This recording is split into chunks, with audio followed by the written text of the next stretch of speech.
بسم اللہ الرحمن الرحیم والضحیٰ واللیل اذا سجا صدق اللہ مولانا العظیم وصدق رسولہ النبی الکریم الرؤوف الرحیم اللہم نور قلوبنا بالقرآن وزین اخلاقنا بالقرآن وادخلنا الجنة بالقرآن ونجنا من النار بالقرآن قال اللہ تعالی وتبارک فی شان حبیبہ مخبرا وآمرا ان اللہ وملائکتہ یصلون علی النبی یا ایہا الذین آمنوا صلوا علیہ وسلموا تسلیما الصلاة والسلام علیک یا نبی الرحمہ وعلی آلک واصحابک یا رسول الملاحمہ الصلاة والسلام علیک یا رسول اللہ وعلی آلک و اصحابک یا محبوب رب العالمین۔ تمام حمد و ثناء، تعریف و توصیف اللہ جل مجدہ الکریم کی ذات بابرکات کے لیے، جو خالق کائنات بھی ہے اور مالک شاشہات بھی۔ اللہ جل وعلا کی حمد و ثناء کے بعد رسول رحمت، شفیع معظم، نبی محتشم، اللہ کے پیارے، امت کے سہارے، رب کے محبوب، دانائے غیوب، مالک رقاب امم، فخر عرب و عجم، والی کون و مکان، سیاہ لامکان، سید انس و جاں، سرور لالا رخاں، نیر تاباں، سرنشین مہوشاں، ماہ خوباں، شہنشاہ حسینہ، تتمہ دوراں، سرخیل زہرہ جمالاں، جلوہ صبح ازل، نور ذات لم یزل، باعث تکوین عالم، فخر آدم و بنی آدم، نیر بطہا، رازدار ما اوہا، شاہد ما طغا، صاحب علم نشرہ، معصوم آمنہ احمد مجتبیٰ، حضرت محمد مصطفیٰ صلی اللہ علیہ وآلہ وسلم کے حضور ناز میں اپنی عقیدتوں، ارادتوں اور محبتوں کا خراج پیش کرنے کے بعد، عالی مرتبت محتشم سامعین، السلام علیکم ورحمۃ اللہ وبرکاتہ۔ ماہ نور ربیع الاول اپنی تمام تر رعنائیوں کے ساتھ جلوہ گر ہوا جا رہا ہے، اور ہم حضور نبی رحمت صلی اللہ علیہ وآلہ وسلم کے شمائل پر کچھ باتیں آپ کے سامنے رکھنا چاہ رہے ہیں۔ اللہ تعالیٰ کلمات حق زبان پہ جاری فرمائے، اور حضور کے جمال جہاں آرا کی برکتوں سے ہماری روحوں میں نکھار پیدا فرمائے۔ علماء نے لکھا ہے کہ حضور کے حلیہ شریف کو بیان کرنے سے دلوں میں حضور کی محبت پیدا ہوتی ہے، اور سننے والوں کو، بیان کرنے والوں کو حضور کا پیار ملتا ہے، حضور کی محبت ملتی ہے، اور اس کی برکت سے حضور کے دیدار کی دولت بیدار بھی نصیب ہو جاتی ہے۔ ہماری آرزو ہے کہ ہم آقا و مولا حضور ختمی المرتبت صلی اللہ علیہ وآلہ وسلم کے شمائل کا درس سنیں، بیان کریں، ہماری بھی قسمت جاگے، زندگی میں وہ شب بھی آئے کہ آنکھیں بند ہوں اور مقدر جاگ اٹھے، اور میں سو جاؤں یا مصطفیٰ کہتے کہتے، کھلے آنکھ صلی اللہ کہتے کہتے۔ باقی جہاں تک حضور کے شمائل کو بیان کرنے کا حق ہے، وہ کوئی بھی نہیں کر سکتا۔ ہم تو 14 صدیوں کے فاصلے پہ ہیں۔ جن لوگوں نے حضور کو دیکھا، وہ بھی حضور علیہ السلام کا حلیہ بیان کرنے سے اپنے آپ کو قاصر سمجھتے ہیں۔ فرماتے ہیں ہمارے میں طاقت نہیں کہ ہم حضور کا حلیہ بیان فرمائیں۔ چند اصحاب نے حضور کا حلیہ بیان کیا، بلکہ صحابہ ایک دوسرے سے پوچھتے تھے حضور کیسے تھے؟ میاں تم نے نہیں دیکھا؟ کہا دیکھ کر بھی نہیں دیکھا۔ ہمت ہی نہیں تھی کہ حضور کے جمال جہاں آرا کو آنکھ بھر کے دیکھ سکے۔ جن لوگوں نے حضور کا حلیہ بیان کیا ہے یہ وہ لوگ ہیں جنہوں نے یا تو حضور کو بچپن میں دیکھا ہے یا بہت قریب رہے ہیں اور حضور کو سوئے ہوئے دیکھا ہے، تو وہ حضور کا حلیہ بیان فرماتے ہیں۔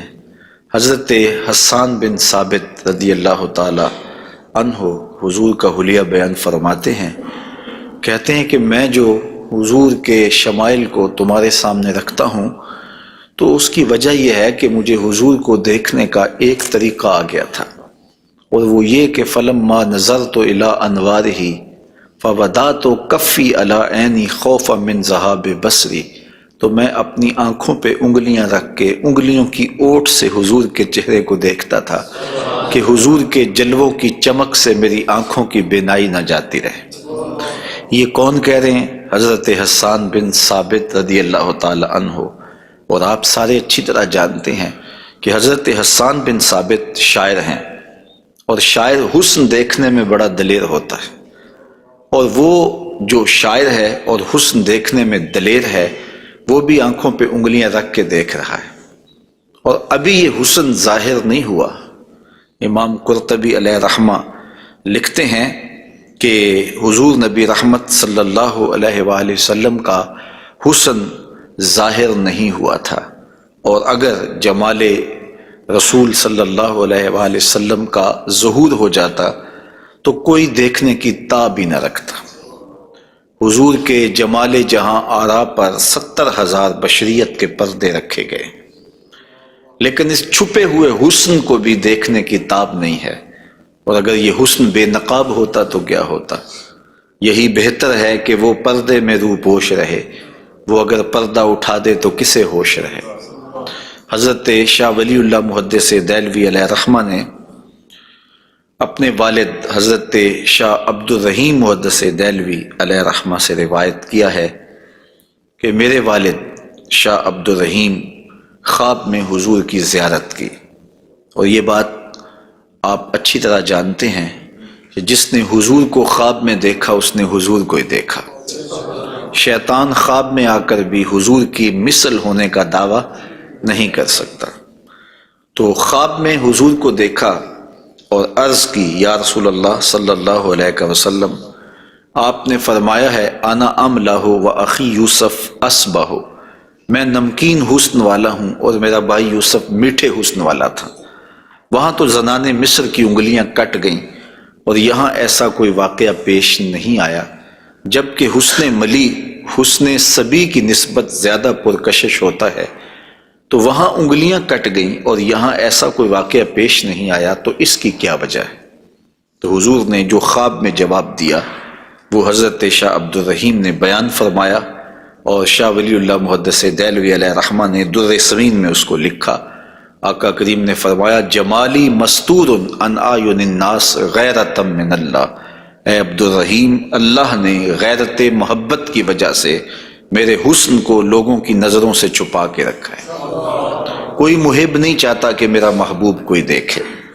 قتیل شفائی نے کہا تھا نا، اس حد تلک بڑھ گئی ہے بے اعتمادی کہ تجھ کو تجھ سے بھی چھپانا چاہتا ہوں۔ وہ کہتا ہے میری تو آرزو یہ ہے کہ تو آئینہ بھی نہ دیکھے۔ تو محب کی غیرت ہوتی ہے کہ اس کے محبوب کو کوئی نہ دیکھے، تو کہا کہ میرے حسن کو لوگوں کی نظروں سے چھپا کے رکھا گیا ہے، اور اگر یہ حسن ظاہر کر دیا جاتا تو کوئی تاب نہ لا سکتا۔ تو یہ چھپے ہوئے حسن کا عالم ہے کہ دیکھنے والوں کو پھر بھی انگلیاں رکھ کے دیکھنا پڑتا ہے، اور اگر یہ بے نقاب ہوتا تو پھر کون تاب لا سکتا؟ مولانا حسن رضا اعلی حضرت کے برادر محترم فرماتے ہیں وہ اگر جلوہ کریں کون تماشائی ہو۔ تو یہ وہ حسن ہے کہ جو تمام کا تمام ظاہر نہیں کیا گیا اور لوگوں کی نگاہوں سے پوشیدہ رکھا گیا، لیکن وہ بشریت کے پردوں کی اوٹ سے چھن چھن کے بھی اس قدر تابع ہے کہ پوری کائنات کے اندر رنگ اسی حسن کے جھلکتے دکھائی دیتے ہیں، اور ہر طرف اسی کے انوار پھیلے ہوئے نظر آتے ہیں۔ تو حضور کے حسن کا بیان، حضور کے حسن کا ذکر اگرچہ انسانی استطاعت میں نہیں ہے اور اس کے بس میں نہیں ہے، لیکن اس کے باوجود صحابہ کے دور سے لے کر آج تک لوگوں کا یہ محبوب موضوع رہا ہے کہ وہ حضور علیہ السلام کے حسن کا ذکر کر کے اپنے قلب کی تسکین کا ساماں کرتے ہیں۔ علماء نے یہ بھی لکھا ہے کہ جو شخص حضور کے حسن کو بیان کرے لوگوں کے دلوں میں اس کے لیے پیار پیدا ہو جاتا ہے۔ آج ہر شخص چاہتا ہے کہ میں ہر دل عزیز ہو جاؤں، تو یہ سادہ سا نسخہ ہے کہ کائنات میں حضور کے حسن کے تذکرے کیا کرو، دنیا تم سے پیار کرنے لگ جائے گی۔ تم محبوب الخلائق بن جاؤ گے اگر تم اس محبوب دو عالم کے حسن کو لوگوں کی نظروں کے سامنے بیان کرو گے۔ انشاءاللہ حضور کے مختلف اعضاء کے حسن کا ذکر ترتیب وار کیا جائے گا، اور اہل محبت نے اور اصحاب رسول نے اس پر کیا محبتوں کے پھول پیش کیے ہیں۔ یقیناً آپ کے قلوب کو فرحت بھی ہوگی، قرار بھی ملے گا، اور آقا کریم کے حسن دل پذیر اور حسن جاں فضا کی مستیوں میں آپ کھو بھی جائیں گے۔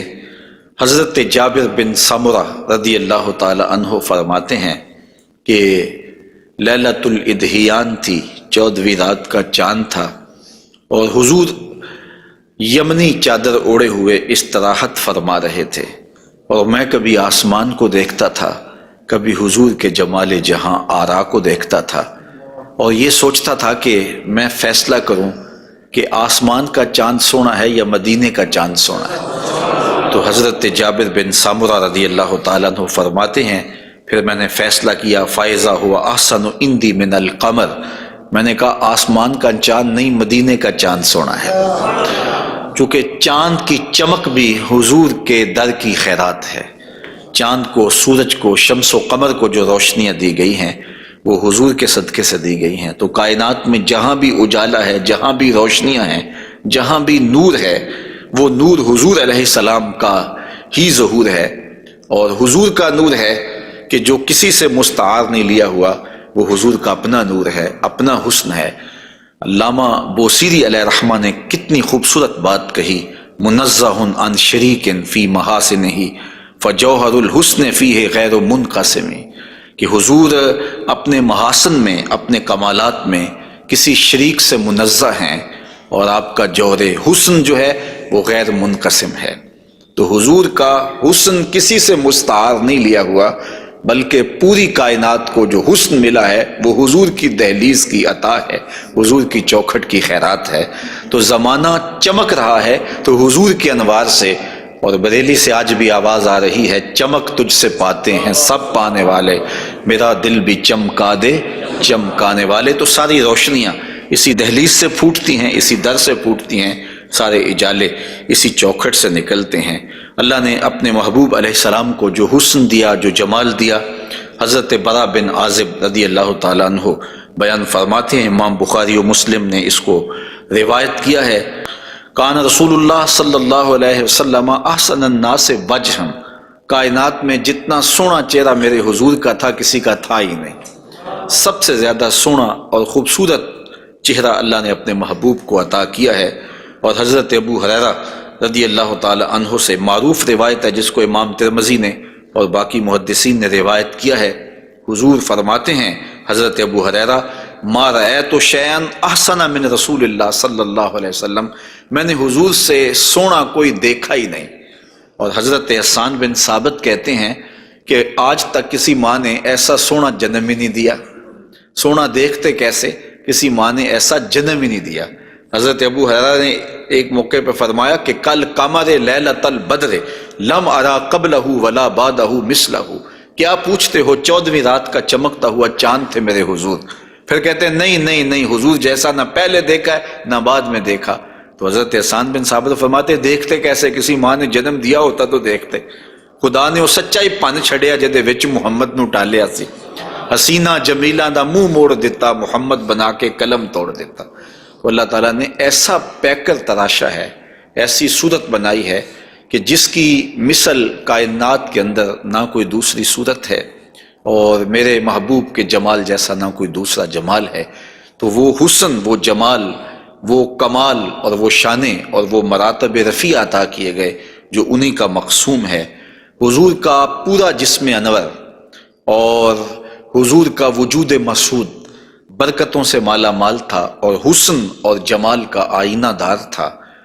لا یجلس الذباب علی جسدہ، ساری زندگی حضور کے بدن پہ کبھی مکھی نہیں بیٹھی۔ آقا کریم علیہ الصلوۃ والسلام کے بدن پہ کبھی میل نہیں آیا، حضور کی آنکھوں کے اندر کبھی میل نہیں آیا، حضور کو ساری زندگی بلغم نہیں آئی۔ آقا کریم کی مبارک بغلیں بے بال تھیں اور بالکل باقی جلد کی طرح سفید تھیں۔ حضور علیہ السلام کا لعاب شہد سے زیادہ میٹھا تھا اور کستوری سے زیادہ خوشبودار تھا۔ حضور کے فضلات مبارکہ جو ہے وہ امت کے حق میں پاک ہیں، اور جہاں حضور علیہ السلام قضائے حاجت کے لیے جاتے تو وہاں بعد میں جا کے دیکھا جاتا تو کوئی چیز نظر نہ آتی سوائے کستوری کی خوشبو کے۔ تو آقا کریم علیہ الصلوۃ والسلام کو کبھی جمائی نہیں آئی، کبھی حالت نیند میں حضور نبی رحمت صلی اللہ علیہ وآلہ وسلم ناپاک نہیں ہوئے، حضور نبی رحمت صلی اللہ علیہ وسلم پر کوئی نجاست نہیں آئی، اور آقا کریم کے بدن کا سایہ بھی نہیں تھا تاکہ زمین کے اوپر حضور کا سایہ نہ گرے۔ کائنات میں ایسا کون ہو سکتا ہے جیسا آمنہ کا لال تھا؟ تو وہ حسن دیا گیا، وہ جمال دیا، جس پہلو سے دیکھو حضور بے مثال نظر آتے ہیں اور بے مثل نظر آتے ہیں۔ آئیے ہم حضور نبی رحمت صلی اللہ علیہ وآلہ وسلم کے جسم کے حوالے سے پہلے کچھ بات کریں اور پھر حضور کے اعضاء کی طرف چلتے ہیں۔ حضور کا مبارک جسم بے سایہ تھا، اور یہ سایہ نہ چاند کی چاندنی میں دکھائی دیتا تھا اور نہ سورج کی روشنی میں پڑتا تھا۔ حضرت ذکوان رضی اللہ تعالی عنہ روایت کرتے ہیں، فرماتے ہیں کہ ان رسول اللہ صلی اللہ علیہ وسلم لم یکن یرا لہ ظل فی شمس ولا قمر، حضور کا سایہ نہ سورج کی روشنی میں ہوتا تھا اور نہ چاند کی چاندنی میں ہوتا تھا۔ اور حضرت عثمان رضی اللہ تعالی عنہ خلیفہ ثالث رضی اللہ تعالی عنہ اس کی وجہ بیان فرماتے ہیں کہ حضور کا سایہ کیوں نہیں تھا۔ فرماتے ہیں ان اللہ ما اوقع ظلک علی الارض لئلا یدع انسان قدمہ علی ذلک الظل، اللہ تعالیٰ نے محبوب کا سایہ زمین پہ اس لیے نہیں پڑنے دیا کسی انسان کا قدم محبوب کے سائے پہ نہ آ جائے۔ اللہ اکبر۔ لیکن حضرت شیخ احمد مجدد الفسانی علیہ رحمہ نے ایک بڑی خوبصورت بات کہی، اور ہمارے لیے وہ بڑی ٹھنڈک اور بڑی تسکین کا ساماں ہے۔ وہ فرماتے ہیں کہ اورا صلی اللہ علیہ وسلم سایہ نبود، آقا کریم علیہ السلام کا سایہ نہیں تھا۔ در عالم شہادت، اس عالم شہادت میں حضور کا سایہ نہیں تھا، اور یہ بات ثابت ہے، اور تقریباً تمام مکاتیب فکر کے لوگ ایک دو مکتبہ فکر کے علاوہ باقی سارے اس بات کو تسلیم کرتے ہیں۔ رشید احمد گنگوہی نے بھی یہ بات لکھی ہے، امداد السلوک کے اندر یہ روایت موجود ہے کہ بتواتر ثابت شد کہ حضرت علی سایہ نہ داشتن۔ وہ کہتے ہیں کہ یہ بات تواتر کے ساتھ ثابت ہے کہ جناب صلی اللہ علیہ وسلم کا سایہ نہیں تھا۔ تو حضرت شیخ فرماتے ہیں کہ عالم شہادت میں حضور کا سایہ نہیں تھا۔ شیخ احمد مجدد الفسانی، کیوں سایہ نہیں تھا؟ فرماتے ہیں سایہ ہر شخص از شخص لطیف تر است، کسی چیز کا سایہ اس شے سے زیادہ لطیف ہوتا ہے، چون لطیف تر از وی صلی اللہ علیہ وآلہ وسلم در عالم نہ باشد پورا سایہ چے صورت دارد۔ جب حضور سے لطیف کائنات میں شے ہی کوئی نہیں ہے تو پھر سایہ کیا معنی رکھتا ہے؟ کائنات میں حضور سے لطیف ہے ہی کوئی چیز نہیں ہے، حضور کی مثل عالم امکان میں ممکن ہی نہیں ہے۔ اب مجھے یہ بتائیں کہ جس کا سایہ بھی نہیں تھا اس کا ثانی ہو سکتا ہے؟ تو یہ کون خاکے تراش رہے ہیں؟ کس کے خاکے تراش رہے ہیں؟ خاکے تو خاکیوں کے ہوتے ہیں۔ جو پیکر نور ہو، جس کا سایہ بھی نہیں ہے، اس کے خاکے کیسے ہو سکتے ہیں؟ تو حضور کی مثل تو بزم عالم میں ممکن ہی نہیں ہے۔ اقبال بھی بول پڑے رخ مصطفیٰ ہے وہ آئینہ، کہ اب اس سا دوسرا آئینہ نہ کسی کی بزم خیال میں نہ دکان آئینہ ساز میں، ممکن ہی نہیں ہے۔ خدا نے وہ سچائی پان چھڑیا جدے وچ محمد نو ڈالیا سے۔ تو آقا کریم علیہ الصلوۃ والسلام کا سایہ نہیں بنایا، اور کائنات کے اندر وہ بے مثل بھی ہیں، وہ بے مثال بھی ہیں۔ تو یارو جس کا سایہ بھی نہیں ہے اس کا ثانی کیسے ہو سکتا ہے؟ تو آقا کریم علیہ الصلوۃ والسلام کا مبارک قد انور، حضور کا جسم نور، اللہ تعالیٰ جل شانہ نے حضور کو قد رانا دیا ہوا۔ امیر خسرو نے کہا تھا نا، پری پیکر نگارے سرو قد لالا رخسارے، سراپا آفتے دل بود شب جائے کہ من بودم، خدا خود میرے مجلس بود اندر لا مکان خسرو، محمد شم محفل بود شب جائے کہ من بودم۔ تو حضور کا قد انور، اللہ اکبر، اس کے بارے میں حضرت سیدنا علی المرتضیٰ رضی اللہ تعالی عنہ سے مروی روایت سنیے۔ فرماتے ہیں لم یکن بالطویل الممغت ولا بالکثیر المتردد وکان ربعۃ من القوم لم ارى قبلہ ولا بعدہ مثلہ۔ فرمایا کہ حضور علیہ السلام کا قد لمبا بھی نہیں تھا، حضور پست قامت بھی نہیں تھے، حضور درمیانی قد و قامت کے حامل تھے۔ پھر آگے کہتے ہیں نہیں حضور جیسا نہ پہلے دیکھا نہ بعد میں دیکھا۔ اور حضرت انس رضی اللہ تعالیٰ عنہ فرماتے ہیں کان رسول اللہ صلی اللہ علیہ وسلم لیس بالذاہب طولا وفوق الربا اذا جامع القوم غمرہم۔ فرماتے ہیں حضور پست قامت نہیں تھے، حضور درمیانی قد و قامت کے تھے۔ پھر کہتے ہیں نہیں، درمیانی قد و قامت سے بھی اٹھتا ہوا حضور کا قد تھا، یعنی قد اتنا لمبا نہیں تھا کہ بہت لمبا قد بھی اچھا نہیں لگتا اور پست قامتی بھی عیب ہے، تو درمیانہ قد ہونا یہ حسن ہے، لیکن درمیانے سے بھی کچھ اٹھتا ہوا یہ مزید حسن ہے، اور یہ اللہ نے اپنے محبوب کو قد دیا تھا۔ لیکن اس کے ساتھ یہ شان تھی کہ لمبے لمبے قد والے لوگ موجود ہوتے اور حضور بھی ان میں موجود ہوتے۔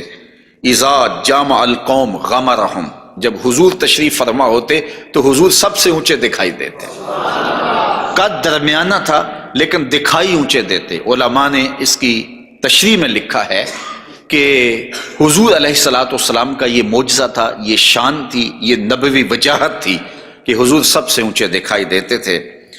ام معبد جو حضور کا حلیہ بیان کرتی ہیں، اور انشاءاللہ ان سے مروی روایت اور ان کا تفصیلی واقعہ ہم آگے چل کے بیان بھی کریں گے، تو وہ حضور کے قد پر کہتی ہیں غصن بین غصنین، دو شاخوں کے درمیان اٹھتی ہوئی جیسے شاخ ہوتی ہے، اس طرح حضور کا قد رانا تھا۔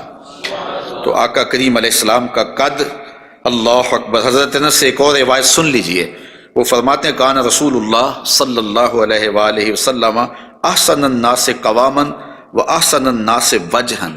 کہتے ہیں جیسی قد و قامت میرے حضور کی تھی، کائنات میں اتنا سونا قد کسی کا نہیں، اور جتنا سونا چہرہ میرے حضور کا تھا ایسا سونا چہرہ کسی کا نہیں ہے۔ قد بھی سونا اور چہرہ بھی سونا، اور زمانے میں اتنا سونا رب نے کوئی پیدا ہی نہیں کیا، چونکہ سب سے حسین سب سے جمیل اپنے محبوب کو بنایا۔ لکھاں آئے لوگ زمانے تے محبوب خدا جیا کوئی نہیں، لکھاں سونے بن بن بیندے نے اودی خاکے پا جیا کوئی نہیں۔ جو حسن انہیں دیا، جو جمال انہیں دیا، وہ انہی کی خوبی ہے۔ حضور نبی رحمت صلی اللہ علیہ وآلہ وسلم کے قدموں کے حسن کا ذکر کرتے ہیں۔ حضرت نبی رحمت صلی اللہ علیہ وآلہ وسلم کے مبارک قدموں کی جو ہتھیلیاں تھیں وہ پرگوشت تھیں، اور انگلیاں قوی بھی تھیں، مضبوط تھیں اور خوشنما تھیں، اور مبارک تلوے گہرے تھے اور صاف تھے، نرم تھے اور چکنے تھے۔ اگر ان پر پانی ڈالا جائے تو پانی بہہ جاتا، اور جب آقا کریم چلتے تو حضور ایسے لگتا جیسے بلندی سے نیچے اتر رہے ہیں۔ وقار کے ساتھ حضور قدم زور کے ساتھ اٹھاتے اور وقار کے ساتھ آگے بڑھاتے، اور یوں محسوس ہوتا کہ جس طرح بلندی سے حضور نیچے کی طرف آ رہے ہیں۔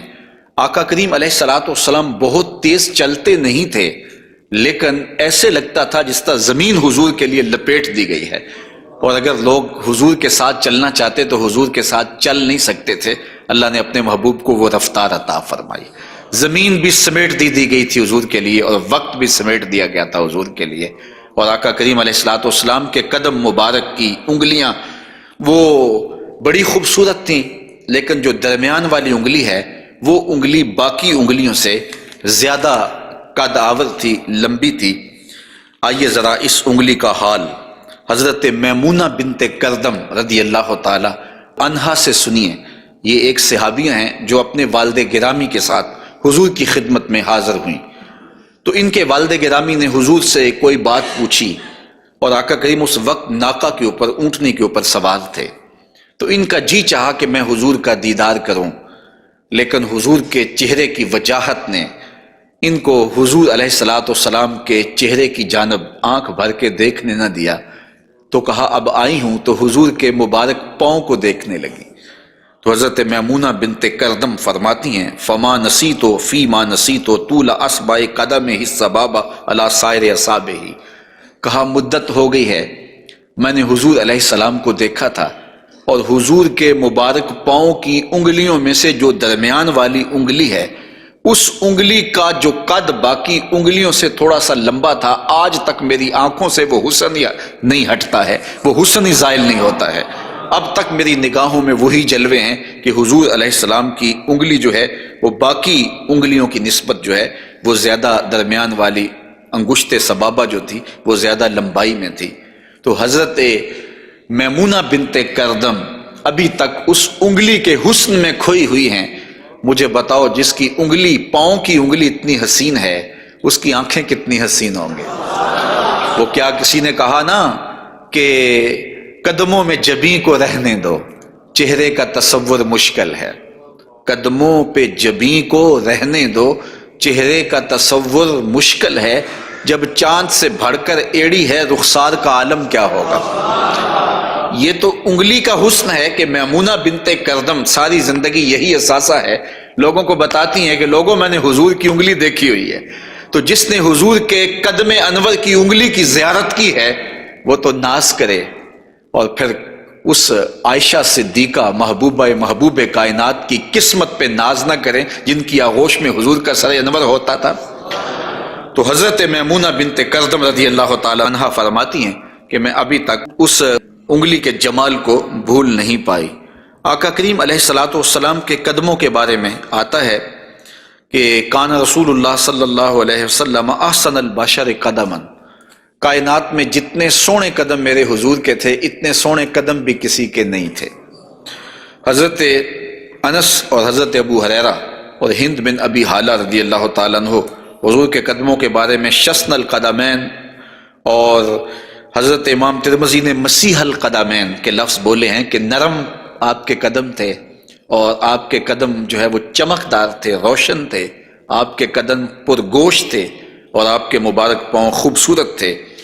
اور تلوے جو تھے اس کے بارے میں دو روایات ہیں، ایک روایت یہ ہے کہ اخمسان، اور ایک روایت کے اندر لفظ ہیں لیس لہا اخمس، کہ جو تلوے ہیں وہ درمیان سے جو ہیں وہ پرگوشت تھے، اور ایک ہے کہ درمیان سے پرگوشت نہیں تھے۔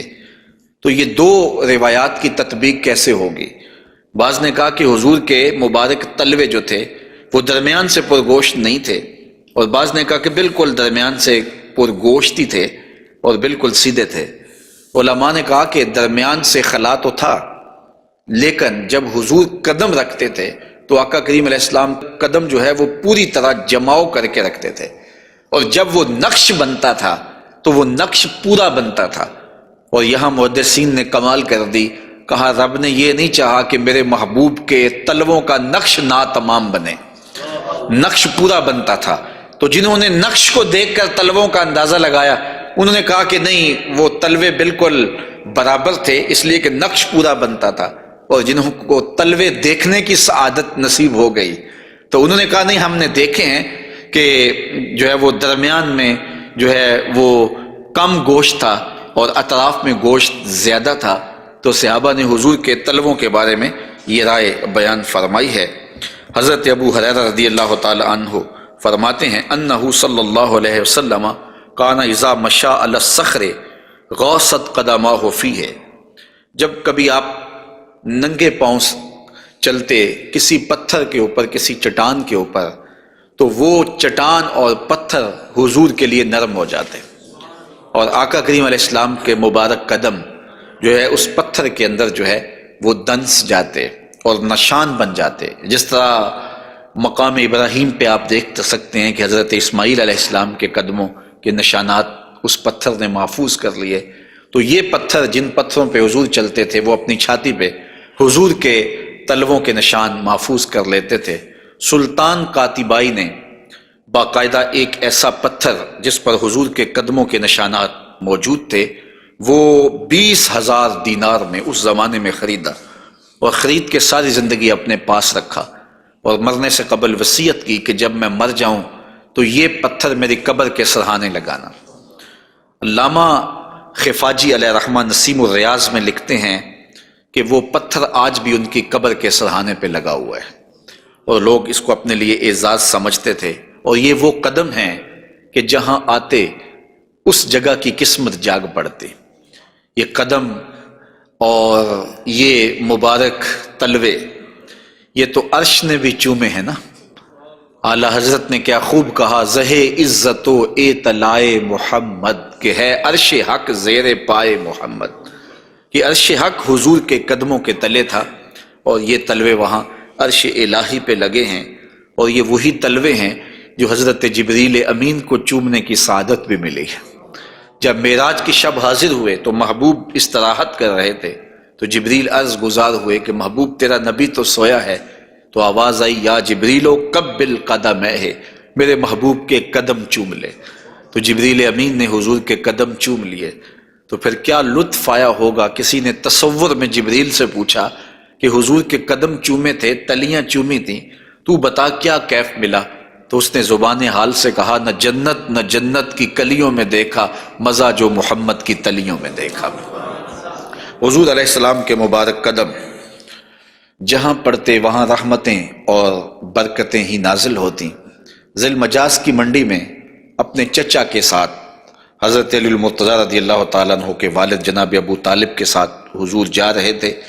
انہوں نے کہا کہ مجھے تو بڑی سخت پیاس لگی ہے، تو آقا کریم علیہ الصلوۃ والسلام نے سواری سے اتر کے زمین پر زور سے اپنا پاؤں مارا، تو جب آپ نے پاؤں مارا تو چشمہ پھوٹ پڑا، اور اپنے چچا سے کہا کہ یہاں پانی پی لیجیے گا۔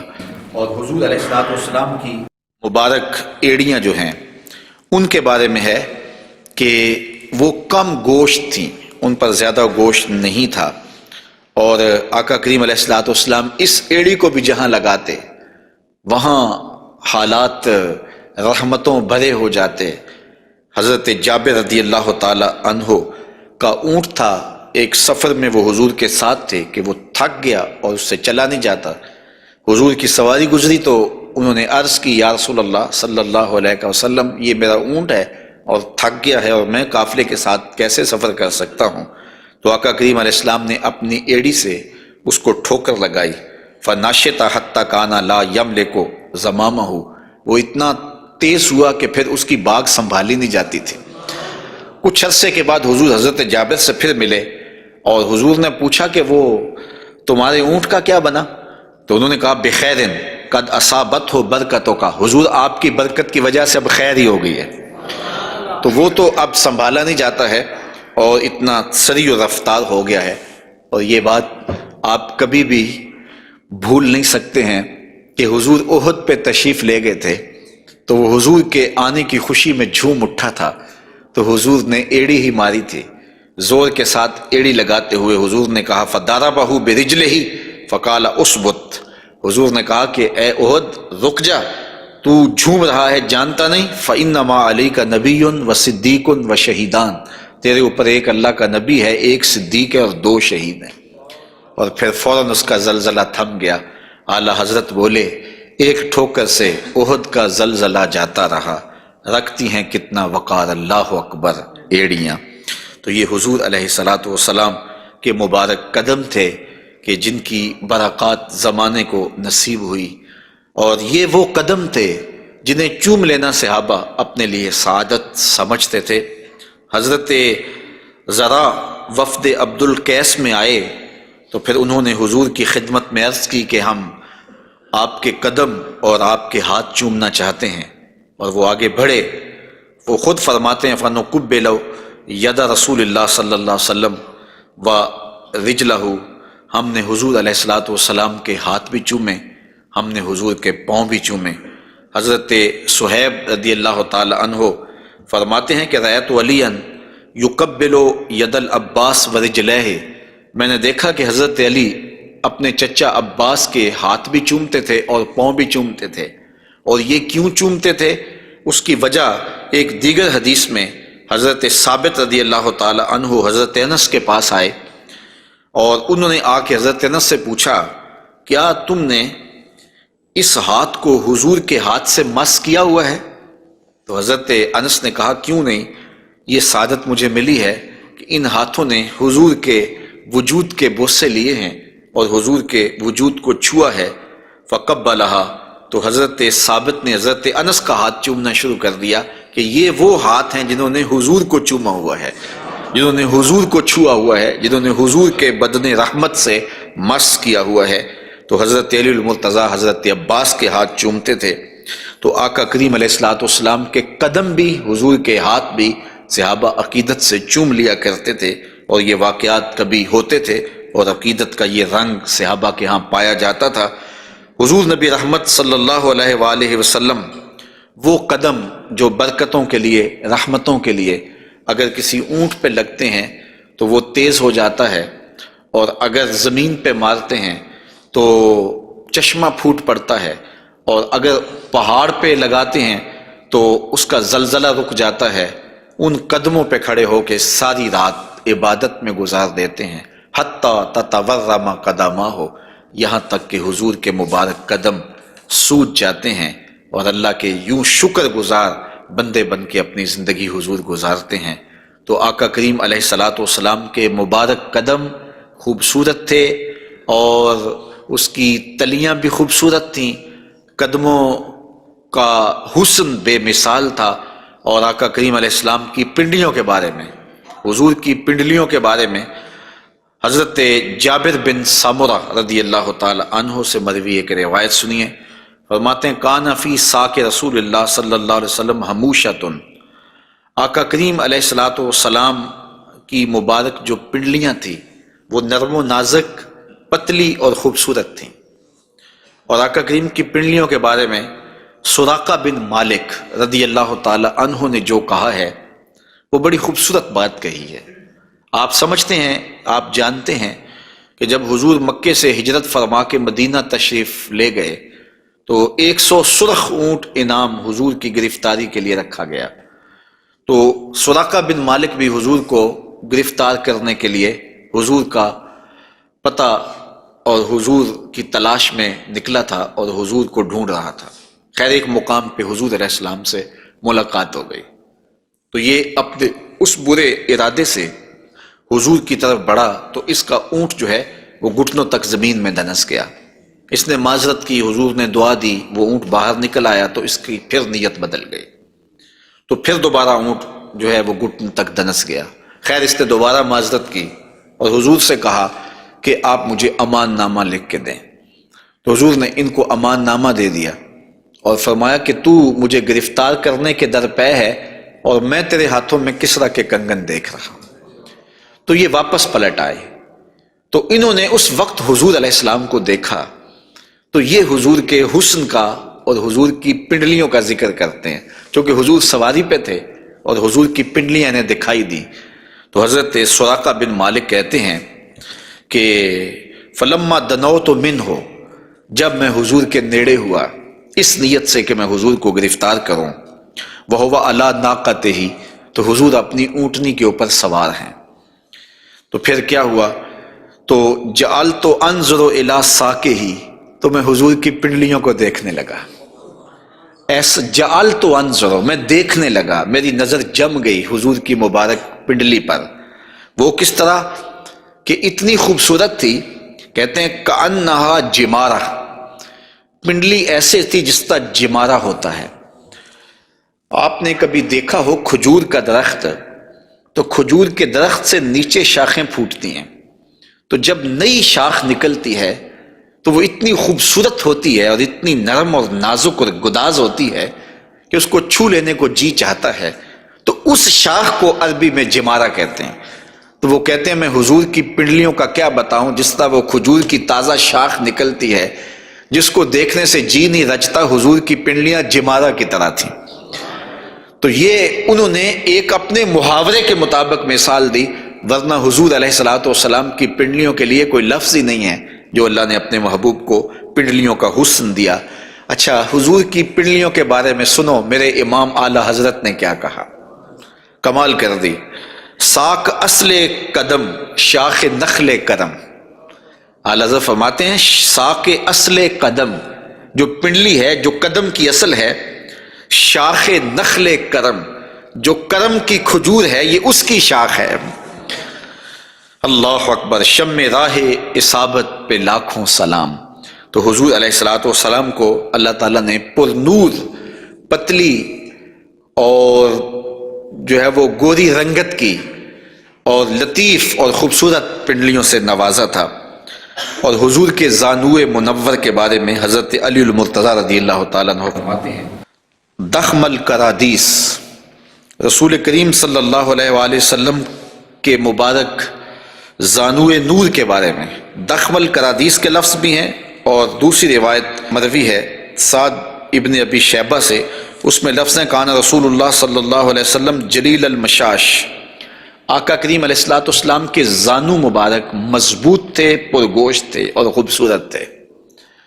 اور اعلیٰ حضرت یہاں بھی اپنی محبت کا اظہار کیے بغیر نہیں رہ سکے، فرماتے ہیں انبیاء طے کریں زانو ان کے حضور، انبیاء طے کریں زانو ان کے حضور، زانوؤں کی وجاہت پہ لاکھوں سلام۔ یہ وہ زانو ہے جہاں نبی بھی زانو طے کریں، یہ وہ شان ہے ان زانوؤں کی۔ حضور نبی رحمت صلی اللہ علیہ وآلہ وسلم کے مبارک قد انور کے فضائل بھی آپ نے سنے، حضور نبی رحمت صلی اللہ علیہ وآلہ وسلم کی پنڈلیوں کا تذکرہ بھی سنا، حضور کے پائے نور کی باتیں بھی آپ نے سنی، اور اب آقا کریم علیہ الصلوۃ والسلام کے بطن اقدس اور حضور علیہ الصلوۃ والسلام کے پہلوؤں کا ذکر آپ کے سامنے کیا جاتا ہے۔ لیکن اگر آپ چاہیں تو ایک چائے میں بھی پی لوں اور ایک آپ بھی پی لیں۔ As I look to nature's beauty, dazzled am I, knowing everything calls on you, the Lord Most High.